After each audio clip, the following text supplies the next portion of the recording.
اللهم صل على محمد وعلى آل محمد كما صليت على إبراهيم وعلى آل إبراهيم إنك حميد مجيد.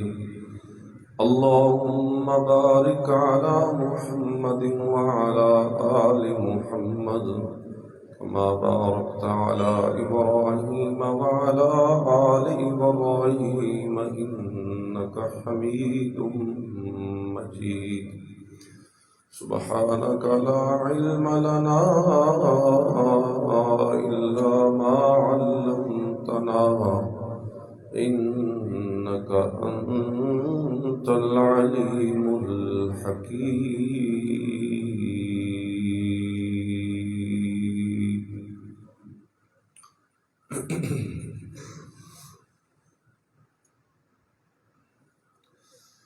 معزز دوستوں، آج رب ذوالجلال کا یہ فضل و احسان ہے، رمضان المبارک کے اس جمعۃ الوداع میں ہم سب اللہ کے حضور اس کے دربار میں حاضر ہیں۔ رب العالمین ہماری یہ حاضری قبول بھی فرمائے اور ہم سب کے لیے ذخیرہ آخرت بھی بنائے۔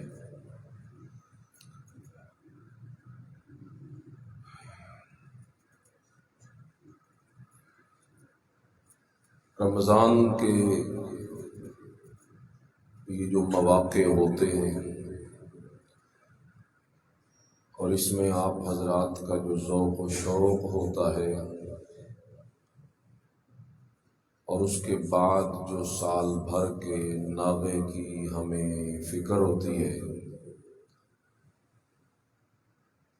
اسی چیز کو مد نظر رکھتے ہوئے ہم یہ سوچتے ہیں کہ تھوڑے سے وقت میں ڈھیر ساری باتیں آپ سے کر دی جائیں،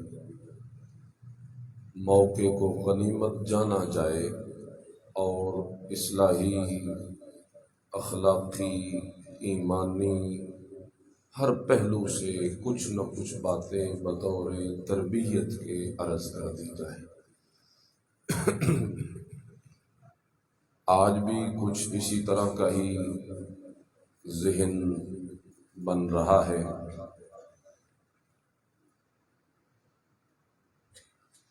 میرے دوستو، ہم سب نے جو مذہب قبول کیا کر رکھا ہے، آپ جانتے ہیں کہ اس کا نام اسلام ہے، اور یہ مذہب اسلام جو ہے یہ وہی مذہب ہے جو تمام ادیان میں سے سب سے زیادہ اللہ کو پسند ہے۔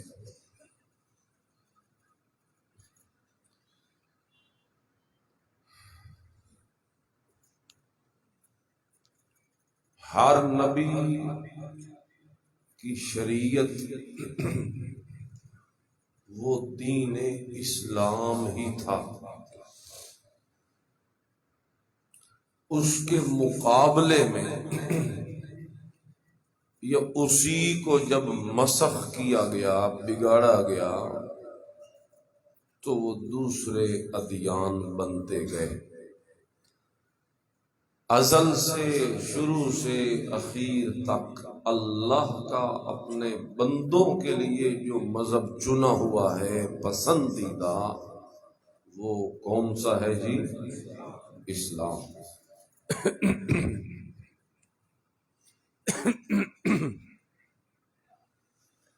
یہ جو اسلام ہے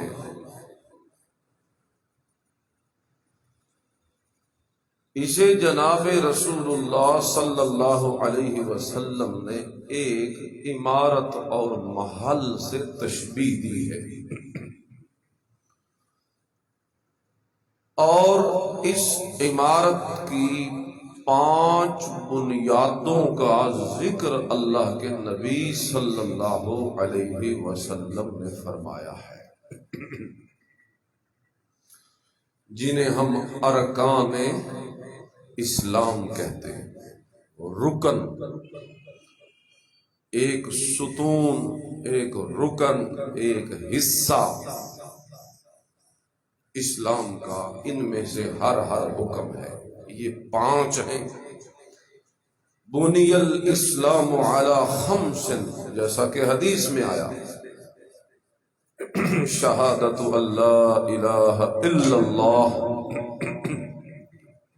کلمہ توحید کا اقرار کہ لا الہ الا اللہ،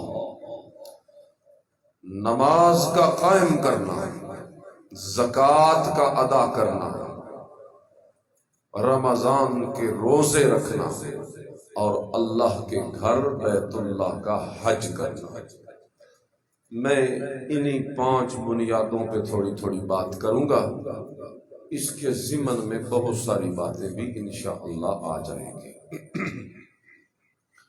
سب سے پہلا رکن اسلام کا کیا ہے؟ لا الہ الا اللہ۔ یہ ہماری بنیاد ہے۔ یہ قائم رہے تو ہمارا اسلام قائم رہتا ہے۔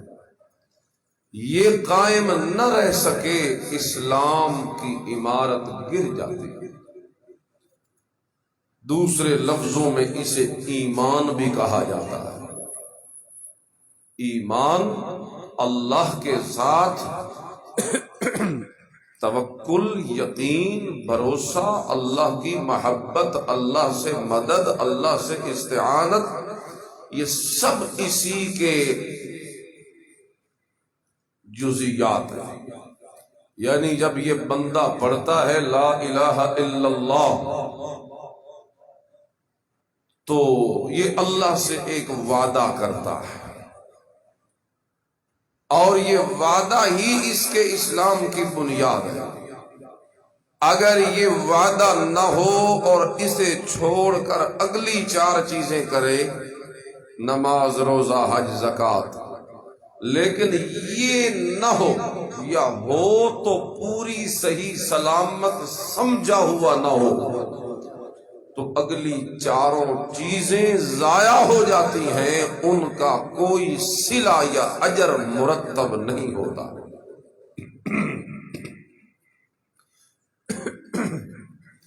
قرآن میں سورہ توبہ میں ہے، اجعلتم سقایۃ الحاج وعمارۃ المسجد الحرام كمن آمن بالله واليوم الآخر وجاهد في سبيل الله لا يستوون عند الله۔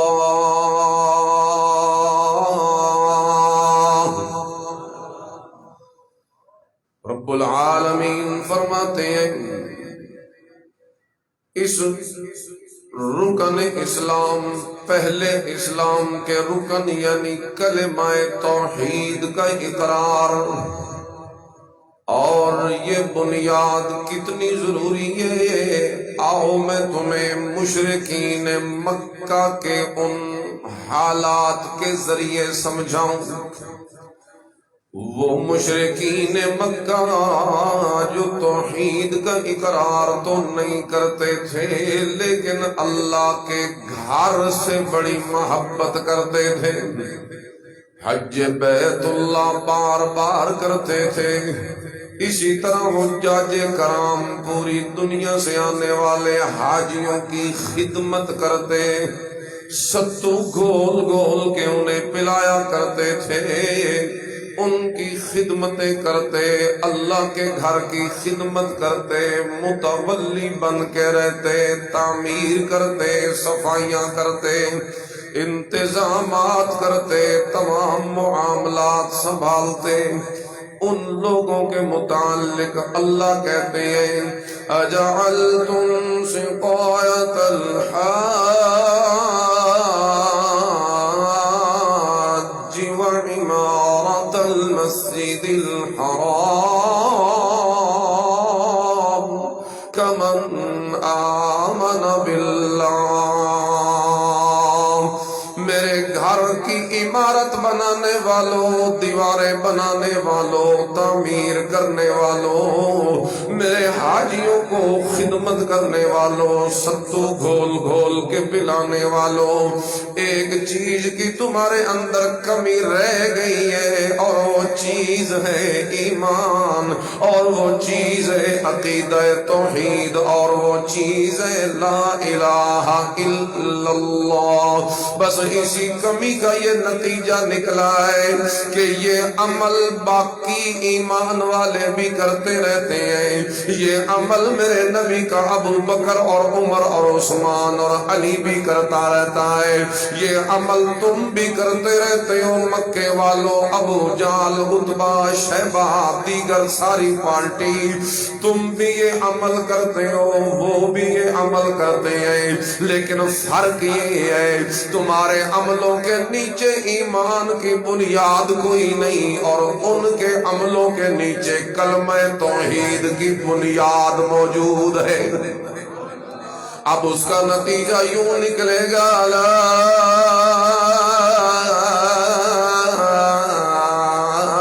یستوون عند اللہ، اب تمہارے اور ان کے عمل اللہ کے ہاں برابر نہیں، ہرگز نہیں، ہرگز نہیں، برابر نہیں، کیونکہ تمہارے عمل مردود ہو چکے ہیں عقیدہ توحید کے نہ ہونے کی وجہ سے، اور ان کے عمل مقبول ہو چکے ہیں عقیدہ توحید کے ہونے کی وجہ سے۔ تم اللہ کے گھر کو بناؤ عقیدہ توحید کے بغیر، جنت پھر بھی نہیں ملتی، اور وہ ایک کچی سی چھوٹی سی مسجد بھی بنا دے عقیدہ توحید کے ایمان کے ساتھ تو جنت پھر بھی مل جاتی ہے۔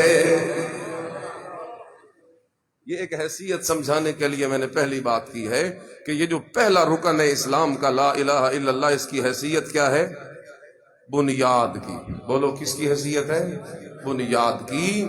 یہ اگر ہے تو عمارت آپ کی اسلام والی قائم ہے، اور اگر یہ نہیں ہے تو آپ کے اسلام کے کیے ہوئے اعمال کا کوئی فائدہ آپ کو نہیں، فائدہ نہیں ہوگا، عمل ضائع ہو جائے گا۔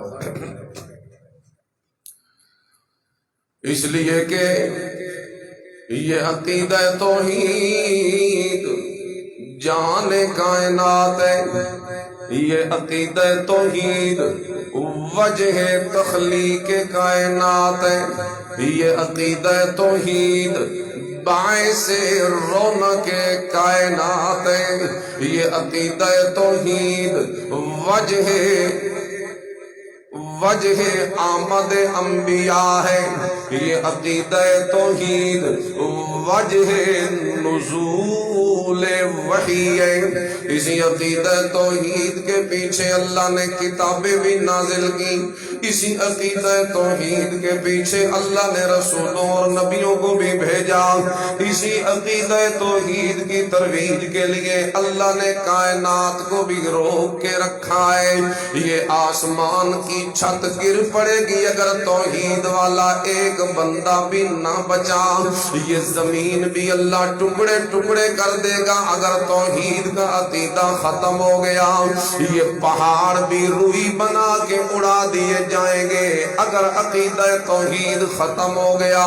اسی لیے یہ جہان قائم ہے تو اسی کلمے کی بنیاد میں ہے، لا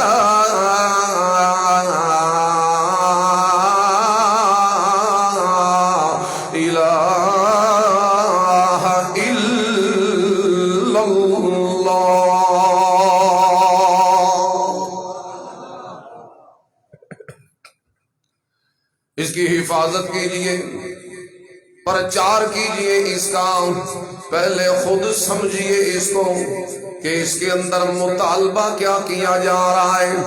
5 منٹ صرف توجہ کرنی ہے، بالخصوص میں کلمے کا مطالبہ سمجھانے لگا ہوں۔ جن لوگوں سے میرے نبی کریم نے کہا تھا لا الہ الا اللہ پڑھو، وہ اللہ کو بھی مانتے تھے۔ پھر سنو، جن سے کہا گیا لا الہ الا اللہ پڑھو تو مسلمان ہو جاؤ گے، کامیاب ہو جاؤ گے، وہ اللہ کو پہلے سے بولو، مانتے تھے، اللہ کے گھر کی خدمت کرتے تھے، اللہ کے گھر کی تعمیر کرتے تھے، حج بیت اللہ کا کرتے تھے، اور بھی کئی اعمال کرتے تھے، اللہ کی صفات کے بھی قائل تھے، اللہ کو خالق، مالک، رازق، مدبر، متصرف مانتے تھے۔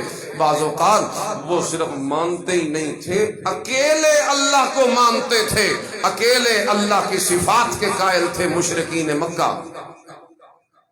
یعنی رب ہونے میں اسے ایک سمجھتے تھے کہ رب صرف وہ ہے۔ رب کون ہوتا ہے؟ جو کائنات کو بناتا ہے، پالتا ہے، چلاتا ہے، وہ رب ہوتا ہے۔ وہ کہتے تھے یہ صرف ایک ہی ہے۔ لیکن پھر ان سے کہا گیا کہ تم پڑھو لا الہ الا اللہ۔ اس کا مطلب یہ ہوا کہ کلمہ کا معنی یہ نہیں تھا کہ اللہ ایک ہے، کلمے کا معنی یہ نہیں ہے کہ وہ خالق ہے، مالک ہے، رازق ہے۔ یہ کام تو وہ پہلے بھی کر چکے تھے، عقیدہ رکھتے تھے، اللہ کو مانتے تھے۔ پھر انہیں کہا گیا کہ تم ابھی تک بھی مشرک ہو، اتنے تک تم مومن نہیں بن سکتے جتنے تک تم لا الہ الا اللہ نہ پڑھو۔ تو سمجھ آ گیا کلمے میں جس توحید کا مطالبہ کیا جا رہا ہے وہ توحید ربوبیت نہیں ہے، وہ توحید الوہیت ہے۔ الہ میں اسے ایک مانو، رب میں اسے ایک، تو تم پہلے مان بیٹھے ہو۔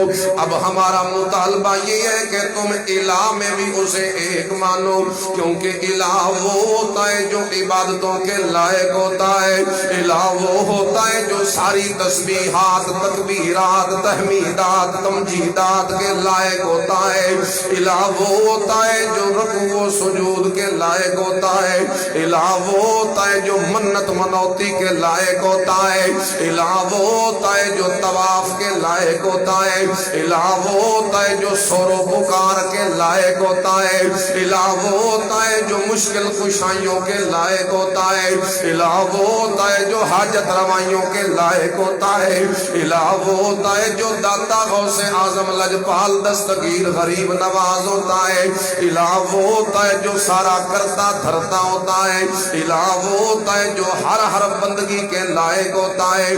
اللہ کے نبی ان سے مطالبہ کرتے ہیں، اللہ کی توحید کو تم مانتے ہو، میرا یہ مطالبہ نہیں، میرا مطالبہ یہ ہے کہ تم یہ مانو لا الہ الا اللہ۔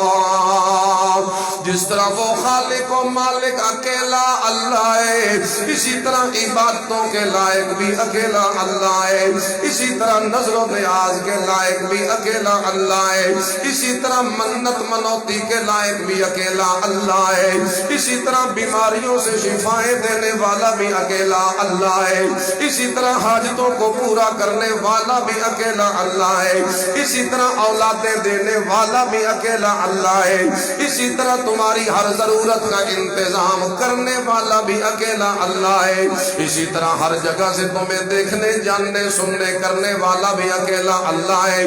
یہ مطالبہ کیا جا رہا ہے جس کی اس وقت بھی ضرورت تھی، اور اس مطالبے کے منوانے کی آج بھی دنیا کو بڑی سخت ضرورت ہے۔ ہمارے ہاں پڑھا جاتا ہے لا الہ الا اللہ اور معنی کیا جاتا ہے اللہ خالق ہے، سبحان اللہ۔ معنی کیا جاتا ہے اللہ مالک ہے، معنی کیا جاتا ہے اللہ آسمان بنائے، معنی لوگ کرتے ہیں اللہ زمینہ بنائیاں، اور یہ تو ابو جہل بھی مانتا تھا، یہ تو مکے کے مشرک بھی مانتے تھے، یہ آج کے مشرک بھی مانتے ہیں۔ کلمے کا یہ معنی نہیں ہے، کلمے کا معنی مت بگاڑو، کلمے کا معنی یہ ہے کہ جب پیدا کرنے والا وہ ہے، دینے والا وہ ہے، بارشیں برسانے والا وہ ہے، بادلوں کو چلانے والا وہ ہے، بارش برسانے والا وہ ہے، کھیتیاں اگانے والا وہ ہے، نباتات جمادات کرنے والا وہ ہے، باغات دینے والا وہ ہے، اناج دینے والا وہ ہے، جب سب کچھ کرنے والا وہ ہے، کھلانے پلانے دینے والا وہ ہے، تو پھر اپنے عقل سے سوچو جو سب کچھ دے رہا ہے تمہاری عبادتوں کے لائق بھی ہوگا تو وہی اکیلا اللہ۔ یعنی کلمے جڑا مطالبہ ہے نا وہ ہے عبادت والا. بولو کلمے میں مطالبہ کون سا ہے؟ اے بناونا تے اے مطالبے نہیں ہیں، اگرچہ وہ اس میں شامل ہیں. توحید الوہیت میں ربوبیت خود آ جاتی ہے، لیکن ربوبیت میں الوہیت نہیں آتی جتنے تک اسے داخل نہ کیا جائے. اللہ اللہ. آج لوگ اے کوئی نہیں تو اتنے پاکستان اس ملنے جڑے آدھے ہوسن بھی آسمان ساڑھے پیرا بنایا، کوئی نہیں ملے گا. جو کہے گا کہ زمین ساڑھے پیرا بنائی، جو کہے گائے کا دودھ جو ہے ساڑھے مرشد اور دین دن، کوئی نہیں ملے گا. کوئی خدا کی قسم کوئی یہ سارے مندن ساری کائنات دا کم کرنے والا اللہ. یہ جس چیز میں دھوکہ لگا ہوا ہے نا عوام کو، وہ عبادت میں دھوکہ ہے. عبادت میں سر جھکاونا عبادت ہے، طواف کرنا اے عبادت ہے، جھک ونجنا اے عبادت ہے، قربانی کرنا یہ عبادت ہے، نظر تے نیاز دینا اے عبادت ہے، منت تے منوتی دینا اے عبادت ہے. ان چیزوں میں عوام کو دھوکہ ہے. یہ کہتے ہیں نظر اللہ نیاز حسین، حالانکہ نظر نیاز عبادت ہے. اور کلمہ کہتا ہے لا الہ الا اللہ، عبادت دے لائق تا اللہ تو سوا ہو رہا. یہ پرابلم ہے ہماری عوام کا. سمجھ جاؤ اس نقطے کو، اور اس نقطے کو یاد رکھو.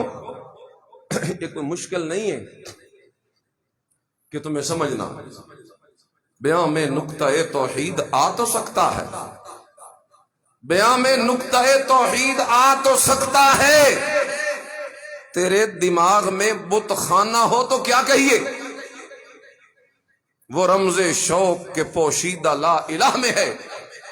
طریق شیخ فقیہانہ ہو تو کیا کہیے؟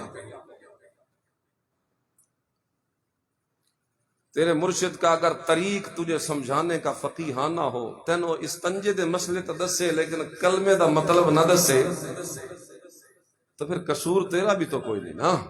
اللہ ہدایت دے ممبر و محراب کے طبقے کو کہ وہ حق کھول کے بتائیں کہ کلمے کا مطلب یہ نہیں جو اللہ آسمان بنایا، زمین بنائی تو دریا بنائے. کلمے کا مطلب یہ ہے ساری عبادتوں کا لائق اکیلا. اے کلمے دا مطلب عبادت پھر سمجھائی جائے. عبادت کیا ہوتی ہے؟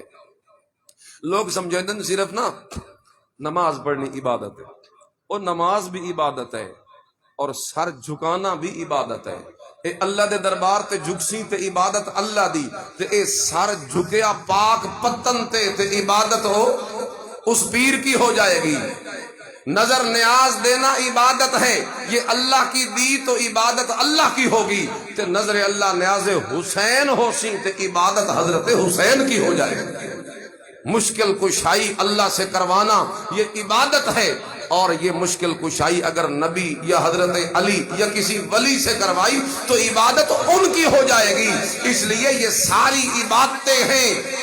سمجھ جاؤ، میں بار بار دہرا رہا ہوں، یہ ساری عبادتیں ہیں. اور کلمہ کہتا ہے لا الہ الا اللہ، عبادت دے لائق ہے تو اکیلا. سمجھ آ گئی؟ یہ بڑا مین پوائنٹ، یہ سمجھو. اس کے سمجھے بغیر تمہاری نمازیں فضول ہیں، ضائع ہیں. اے دے سمجھے بغیر تھوڑے روزے دا کوئی ثواب نہیں جب تک عقیدہ توحید میں پختگی نہ ہو.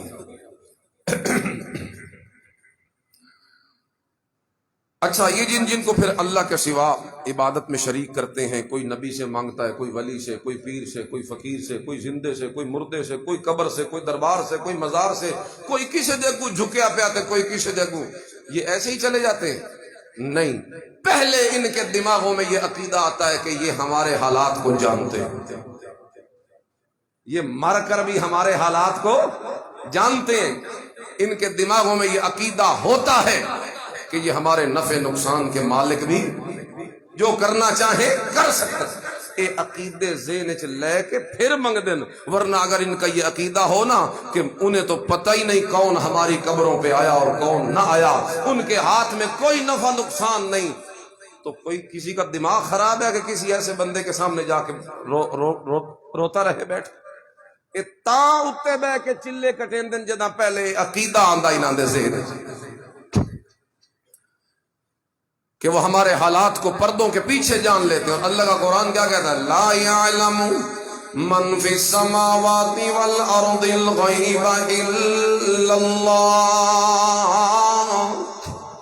آسمان و زمین کی ہر چھپی چیز کو کوئی بھی نہیں جانتا، کوئی بھی نہیں جانتا، نہ نبی نہ ولی۔ من فی السماوات، آسمانوں میں جو رہتے ہیں وہ بھی نہیں جانتے، وہ فرشتے ہیں، نبیوں کی روحیں ہیں، مقرب فرشتے ہیں۔ اسی طرح من فی الارض، جو زمین میں رہتے ہیں وہ بھی نہیں جانتے۔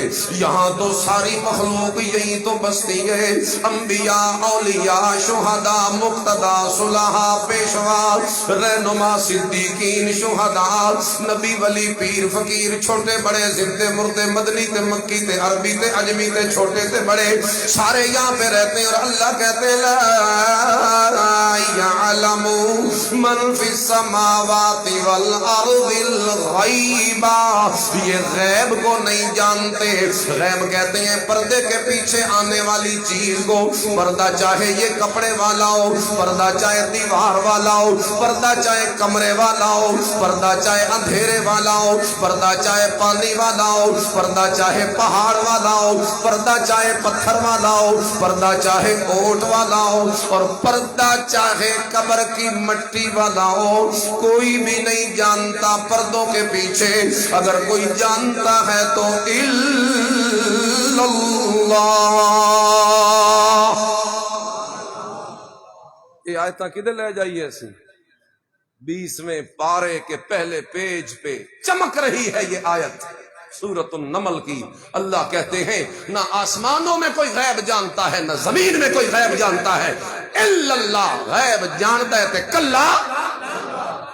یہ عقیدہ سمجھاؤ لوگوں کو، یہ عقیدہ ان کے دماغوں میں آئے گا تو رکیں گے شرک سے، ورنہ جتنے تک یہ عقیدے اللہ تو سوا ہو رہا ہوتے بندے رہے، کدی شرک ختم ہو سکتا۔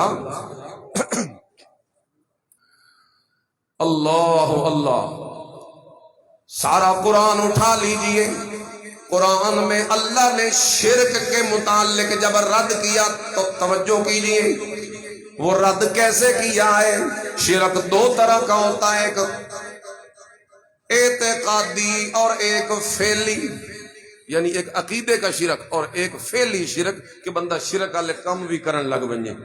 پہلے عقیدہ آیا پھر وہ کرنے لگ گیا۔ عقیدہ جو آیا اسے کہتے ہیں شرک اعتقادی، اور جب کرنے لگ جاتا ہے شرک کے کام انہوں آتے ہیں شرک فعلی۔ حالانکہ لوگ کرتے ہیں، قرآن اٹھا کے دیکھ لیجئے، پورے قرآن چوتھا حصہ شرک فعلی اس کا رد ہے، 3 حصے جو اللہ نے زیادہ رد کیا وہ شرک اعتقادی کا کیا کہ تمہارے عقیدے درست ہونے چاہیے، کیونکہ عمل تب رکے گا شرک والا جب پہلے عقیدہ صحیح ہو۔ اس لیے آج ہم بھی عقیدے پہ زیادہ زور دیتے ہیں کہ اللہ کے قرآن کا طریقہ یہ۔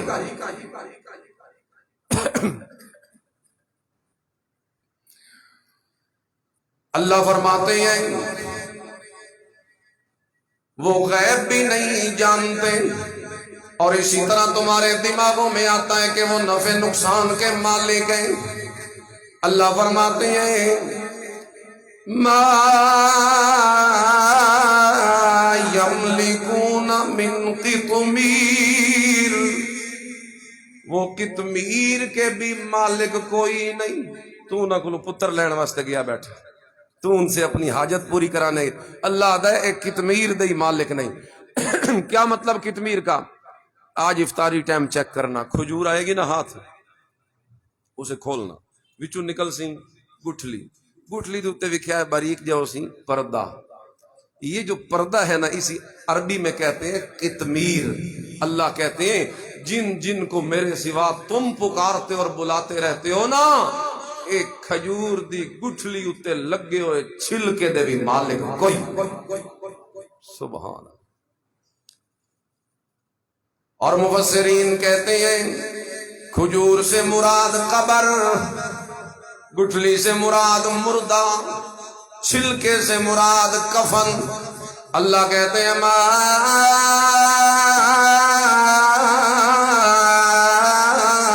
یملکون من قطمیر، اور جن سے تو نے امیدیں لگائی ہیں، جن سے تو مانگنے کے لیے چلا گیا ہے، جن کے درباروں پہ بیٹھ کے نوراتیں کاٹتا ہے، چلے کاٹتا ہے، کبھی کبھی ایک ٹانگ پہ کھڑا ہو جاتا ہے، کبھی کبھی جھک جاتا ہے، کبھی کبھی خاک شفا کو جسم پہ ملتا ہے، کبھی کبھی بیماریوں کی شفا لیتا ہے، کبھی منتے دیتا ہے، کبھی چڑھاوے دیتا ہے، کبھی چراغ جلاتا ہے، کبھی اگربتیاں جلاتا ہے، کبھی موم بتیاں جلاتا ہے، کبھی دالے پھینکتا ہے، کبھی قرآن بیٹھ کے پڑھتا ہے، کبھی بچوں کو لے آتا ہے، کبھی کچھ کرتا ہے اور کبھی کچھ کرتا ہے۔ اللہ کریم فرماتے ہیں جن سے تو نے امید لگا رکھی ہے، ما یملکون من قطمیر، تے اپنے کفنا دے بھی مالک کوئی نہیں، جڑے اپنے کفنا دے مالک کوئی نہیں ہو تینوں پتر کتھوں دے سکدے، جڑے اپنے کفنا دے بھی مالک کوئی نہیں تیری مشکل کشائیاں کیویں کر سکدے، جڑے اپنے کفنا دے بھی مالک کوئی نہیں تیری حاجت روائیاں کیویں کر سکدے، جڑے اپنے کفنا دے بھی مالک کوئی نہیں، بلکہ ایک موقع تے اللہ فرمایا ہے اموات غیر احیاء، یہ مردے ہیں زندہ کوئی نہیں، ما یشعرون ایان یبعثون، انہیں تو اتنا بھی نہیں پتا کہ قبروں سے اٹھائے کب جائیں گے، جنہاں نو اپنے حالات دا پتا نہیں انہاں نو پوری کائنات دا بھی پتا کوئی۔ یہ شرک اعتقادی کا رد ہے، اللہ جڑیں کاٹ رہا ہے، جس وجہ سے شرک ہوتا ہے اللہ وہ وجہ ختم کر دیتے ہیں۔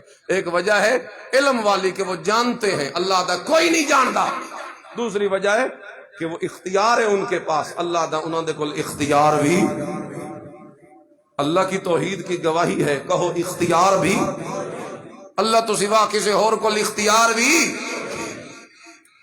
سارا علم بھی غیب کا اکیلے اللہ کے پاس اور سارا اختیار بھی اکیلے اللہ کے پاس۔ سبحان اللہ، یہ عقیدہ توحید ایسا پھیلا ہوا مضمون ہے، میں آیتیں پڑھتا جاؤں یہ ختم ہی نہیں ہوگا۔ اللہ کہتے ہیں لَن يَخْلُقُوا ذُبَابًا، اے مکھی بھی نہیں بنا سکتے، اور بناونا تے بڑی دور دی گل ہے، بناوے گا تے پھر او دا جسم بھی بناونا پوسی، بناسی تے پھر او دے ہاتھ بھی تے پیر بھی تے پر بھی تے اس دا سر بھی تے دماغ بھی تے او دا اندر دا نظام باہر دا نظام ساری ایک ایک چیز فٹ کرنی پوسی تے پھر مکھی بننی ہے۔ اللہ فرماندے نے مکھی بنانا تے بڑے دور دی گل ہے، یسلبہم الذباب شیئا، اور جن جن کو تو پکارتا ہے اگر وہ کھانا سامنے رکھ کے بیٹھے ہو، مکھی آ کے ایک وچوں ذرہ اپنے سونڈ چ لے کے اڑ جائے، اور تیرے مرشداں دے کھانے وچوں، اور تیرے پیراں دے کھانیاں وچوں، اور تیرے فقیراں دے کھانیاں وچوں، اور تیرے بڑے پہنچی ہوئی سرکاراں دے کھانے وچوں اللہ فرماندے وہ واپس لینے کی طاقت بھی رکھتے کوئی نہیں۔ لا یستنقذوا منہ، سارے جمع ہو جائیں، نبی ولی جمع ہو جائیں، پیر فقیر جمع ہو جائیں، اگلے پچھلے جمع ہو جائیں، عرشی فرشی جمع ہو جائیں، اللہ کہتے ہیں یہ سارے مل کے بھی مکھی سے چیز واپس نہیں لے سکتے۔ تم آدھا ہے سارا کچھ کر دے،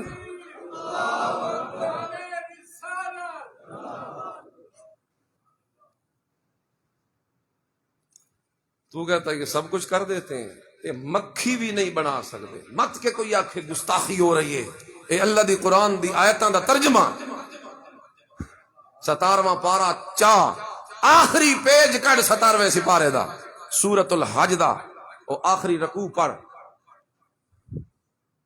اتھے تنوں مل ویسی آیت کہ وہ مکھی بھی نہیں بنا سکتے، اور اگر مکھی ان سے کوئی چیز چھین لے، دیکھو نا اللہ یہ نہیں آکھیا کہ مکھی کوئی چیز لے لے، اللہ دا چھین لے۔ اللہ بتاتا ہے جنہیں تو اللہ کا شریک بناتا ہے انہاں دے کولوں تاں مکھی بھی شے کھو کے لے گئے، انہاں دے کولوں مکھی بھی شے، اے اللہ دی توحید ہے۔ درجے نے سارے شریعت چ اتنے خدائی دا درجہ، تلے مصطفائی دا درجہ، تلے صدیقاں دا درجہ، تلے شہیداں دا درجہ، اس تو تھلے نیک ولیاں تے پیراں دا درجہ۔ ایک گڈ مڈ کرے سے نا تے کفر تے شرک ہو سی۔ ہر کسی نو اپنے درجے چ رکھ، ولی دا مقام اپنے درجے چ من، شہید دا مقام اس تو اونچا من، صدیق دا مقام اس تو اونچا من، نبی دا مقام اس تو اونچا من، تے اللہ دا مقام ساریاں تو اونچا من۔ انہاں تلویاں درجیاں والیاں نو اللہ نال جے ملایا تے شرک ہووے سی، تے جے انہاں دے اپنے دتے ہوئے منصب تے مقام تے درجے تو گھٹاون دی کوشش کیتی تے کفر ہووے سی۔ اتے بھی نہیں ونجنا، تھلے بھی نہیں آنا، اپنے درجے دے وچ رحمن دا نام دین ہے۔ درجے دے ویچ ران دا نا اساں درجے سارے گڑ مڑ کر دے، اوپر نیچے کر دے۔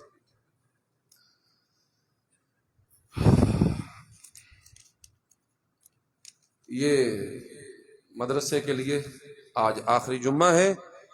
جن ساتھیوں کے زکوٰۃ، عشر، صدقات وغیرہ باقی ہیں یا وہ کرنا چاہتے ہیں تعاون، آج میں ہن اپیل کوئی نہیں کر رہا کرو، میں آتا جس کرنا ہے کر لو، یہ آج موقع ہے آپ کے پاس۔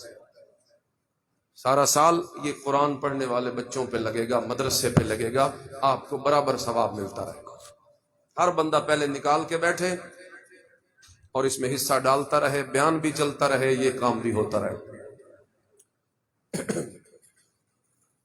نکال لیں، 1 منٹ میں آپ کو دیتا ہوں، درود شریف بھی پڑھیں اور نکال بھی لیں۔ اللہم صلی علی محمد وعلی آل محمد کما صلیت علی ابراہیم۔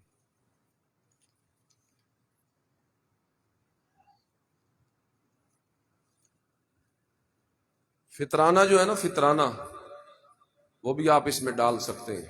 فطرانہ 130 روپے ہے عامی بندے کے لیے، گندم 2.25 کلو 130 روپے ایک بندے کا۔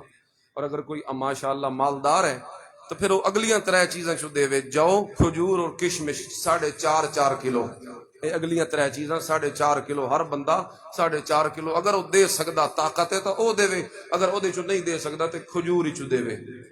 دوسرا گندم چوں 130 روپے ایک بندے دا، اپنے گھر چوں ہر بندے دے طرف دینا، نابالغ بچیاں دے طرف بھی دینا ضروری ہے۔ عید دی نماز تو پہلے دینا ضروری ہے، بعد اچ دیتا تے فطرانہ ادا نہ ہو سکتا۔ اگلے دن میں نے کسی بندے پیغام بھجوایا، بھئی ساڈا بھی تو کوئی حق ہے، اساں کتنا بد کر کے آنے اپنے ڈیریاں تو آس پاس، تے تسی ہر ٹائم ہی اردو، ساڈا کوئی حق نہیں۔ میں آکھیا چلو آج انہاں دا حق بھی پورا کری۔ سمجھ آ رہی نا تم پنجابی؟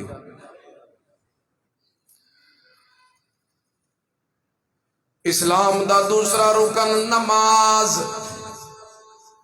اقیم الصلاۃ لدلوک الشمس الی غسق اللیل وقرآن الفجر ان قرآن الفجر کان مشہودا۔ آنکھوں چاہے ایک باری سبحان اللہ۔ 5 نمازیں فرض ہیں، یہ ایمان کا درجہ رکھتی ہیں۔ ایمان دے وچ شامل نماز۔ ایمان تا دل دی کیفیت ہوندی ہے، اللہ نو مننا، توحید نو مننا، رسالت نو مننا، قیامت نو مننا، جنت تے جہنم نو مننا۔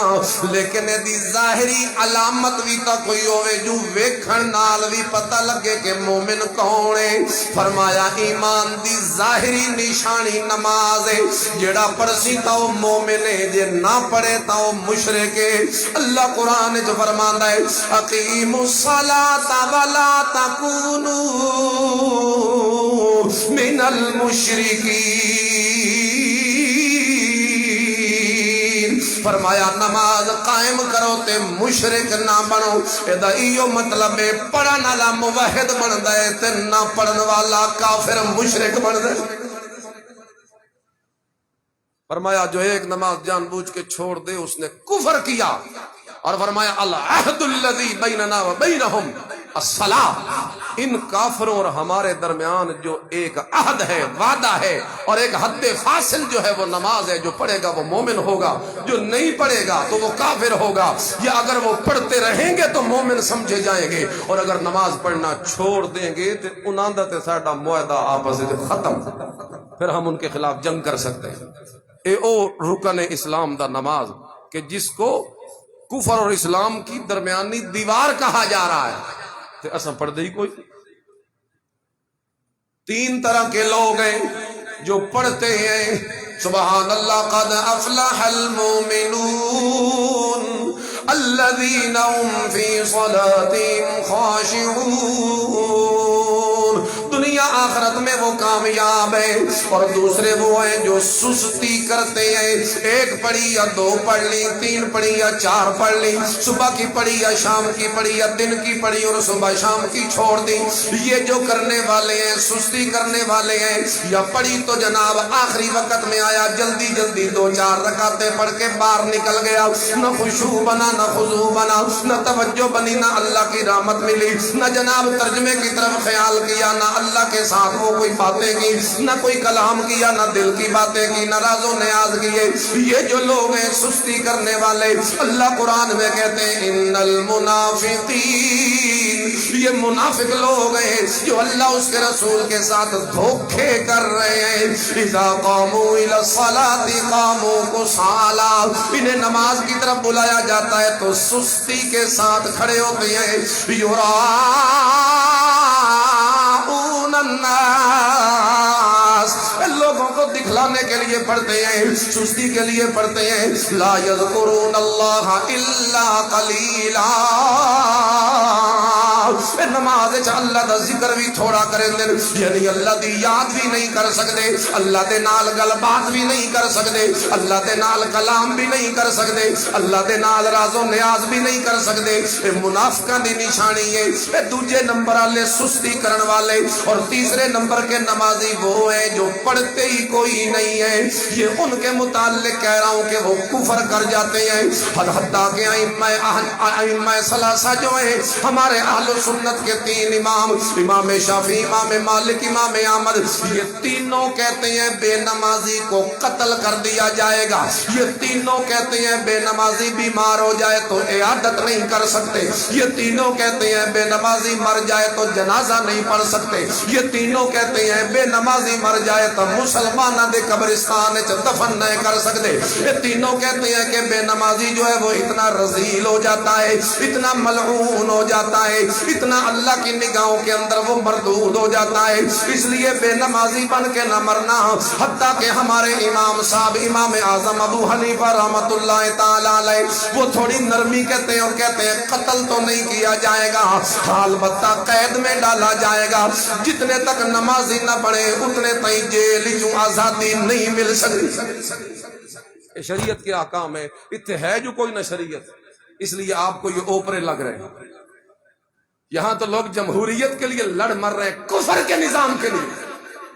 اسلام کا نظام جمہوریت نہیں ہے، اسلام کا نظام نظام خلافت ہے، اسلام کا نظام نظام ہے، بولو چاہ، اسلام کا نظام نظام ہے۔ یہ مغرب کی طرز حکمرانی ہے جس کے لیے ہم نے ایمان کے سودے کر، یہ مغرب کی طرز حکمرانی ہے جس کے لیے ہم اپنے لیڈروں کے پیچھے اتنا بھاگ رہے کہ اللہ کے رسول کے روزے کا بھی ہمیں حیا نہیں۔ خدا غارت کرے ان لوگوں کو جنہوں نے میرے نبی کے روزے کی توہین کی۔ کوئی ہمارا کسی پارٹی سے تعلق نہیں، نہ ہم پی ٹی آئی والے ہیں، نہ نون والے ہیں، نہ پیپل والے ہیں، کچھ بھی نہیں ہے۔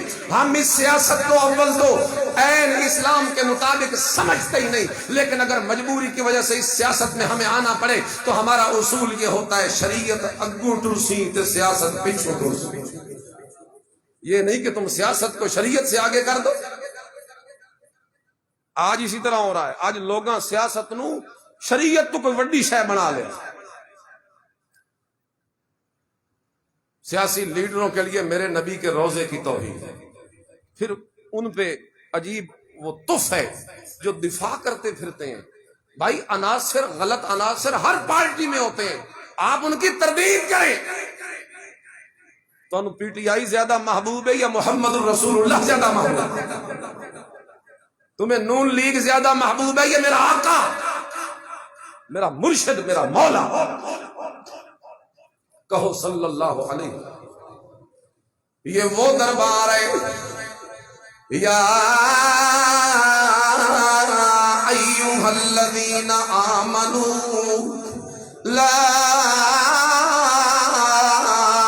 ترفعوا اصواتکم فوق صوت النبی ولا تجہروا له بالقول كجهر بعضكم لبعض أن تحبط أعمالكم وأنتم لا تشعرون۔ اللہ فرمایا او میرے نبی دے دربار وچ حاضری دیون والے ہو، دھیان کریا ہے میرے نبی دی آواز تو اپنی آواز نو اچا نہ پہ کریا ہے۔ اگر تم نے میرے نبی کی آواز سے اپنی آواز کو اونچا کر دیا، ان تحبط اعمالکم، تواڈے سارے عملاں دا صفایا ہو جائے، عمل ضائع ہو جائے۔ اللہ، حضرت فاروق اعظم صدیق اکبر میرے نبی کے سامنے بیٹھے کسی بات پہ الجھ گئے، آوازیں اونچی ہو گئیں۔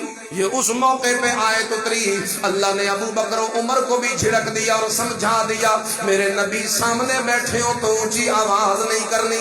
اس آیت کے اترنے کے بعد فاروق اعظم اتنا آہستہ بولتے تھے، میرے نبی کو بار بار پوچھنا پڑتا تھا او عمر اچا دس کے آتے۔ اس اتنی حالت صحابہ نے بدل لی ہے۔ ثابت بن قیس ایک اونچی آواز والا صحابی ہے، اس مسجد نبوی آنا چھوڑ دیتا جو کدائی میرے عمل ضائع نہ ہو۔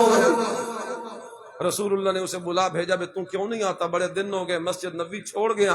وہ کہتا وہ آیت اتری ہے کہ آپ کی آواز سے آواز اونچی نہیں کرنی، میری تا قدرتی آواز اونچی ہے، میں کیا کراں، میں تا بول سکتے میں نو خطرہ ہے میں کہ نہیں جہنمی نہ ہو جاواں۔ میرے نبی نے فرمایا انکا من اہل الجنہ، انکا من اہل الجنہ، اب میرے ادب وچ گھر بہن والے آ تینو مبارک ہوئے، تو تا جنتی ہے۔ یہ ادب ہے، یہ وہ دربار ہے جس کا ادب ہے۔ سیدنا فاروق اعظم رضی اللہ تعالی عنہ نے دیکھا دو بندے اونچا بول رہے ہیں روضہ رسول کے پاس۔ فاروق اعظم نے پوچھا یہ کون ہے، پتہ کرو۔ پتہ چلا یہ باہر کے ہیں، مدینہ کے نہیں۔ فرمایا اگر تم مدینہ کے ہوتے میں تمہاری چمڑی ادھیڑتا، تمہیں شرم نہیں کہ تم میرے نبی کے روزے کے سامنے اونچا بول۔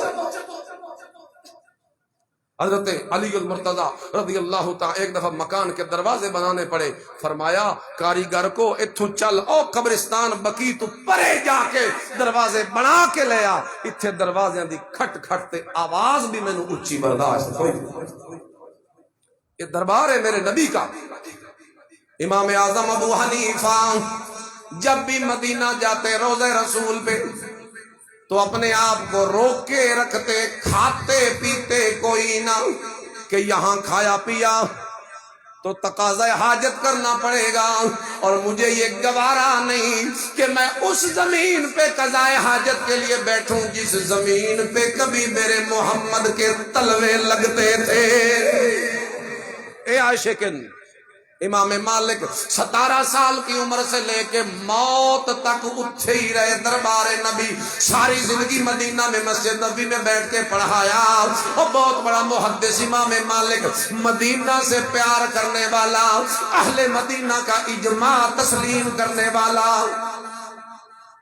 فرماتے ما بت لیلۃ الا رأیت فیہا رسول اللہ، میں بھی اتنا ادب کرتا ہوں کہ میں بھی قضائے حاجت کے لیے 3-4 دن کے بعد باہر جاتا ہوں، اونٹنی پہ سوار ہو کر مدینہ کے علاقے سے باہر نکلتا ہوں، اس علاقے میں بول و براز نہیں کرتا، اور وہ نتیجہ میں نے ملیا اس ادب کا، ما بت فیہا لیلۃ الا رأیت فیہا رسول اللہ، اتھے ہر رات میری ایسی گزر رہی ہے، اس دورانی اچ میری کوئی ایسی رات نہیں گزری جس راتی مینوں سونے محبوب دی زیارت نہ ہوئی ہو۔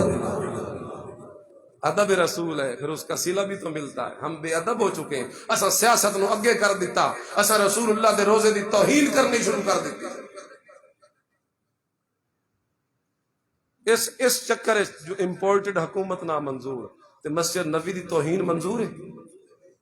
بولو مسجد نبوی کی توہین منظور ہے؟ بولو مسجد نبوی کی توہین نامنظور۔ تو نماز یہ دوسرا رکن ہے، اور زکوٰۃ تیسرا رکن ہے۔ زکوٰۃ ادا کرو اپنے مالوں کی، ورنہ اسلام خطرے میں پڑ جاتا ہے۔ سنیے گا، ایک دن مقرر کر کے رکھنا سال میں کہ یہ میرا زکوٰۃ کا دن ہے، کوئی مقرر کر لو، یہ مقرر کرنا ضروری ہے۔ یہ مقرر نہ کرے سو تے زکوٰۃ کا حساب سیدھا نہیں ہو سکتا، کبھی پہلے دو گے کبھی پیچھے دو گے، درمیان میں کوئی مال رہ جائے گا جو زکوٰۃ کے بغیر ہو جائے گا۔ اس لیے ایک دن دا فرض کرنا، کوئی رمضان کا دن بنا لو، 15 رمضان، 20 رمضان، 1 رمضان، 27 رمضان، وہ ہر سال او دن آوے جتنے تیرے کول ملکیت سونا چاندی نقدی مال تجارت، اگر وہ 52.5 تولے یعنی 92,000 تک پہنچتا ہے تو اس میں سے زکوٰۃ دینا 40واں حصہ فرض زکوٰۃ۔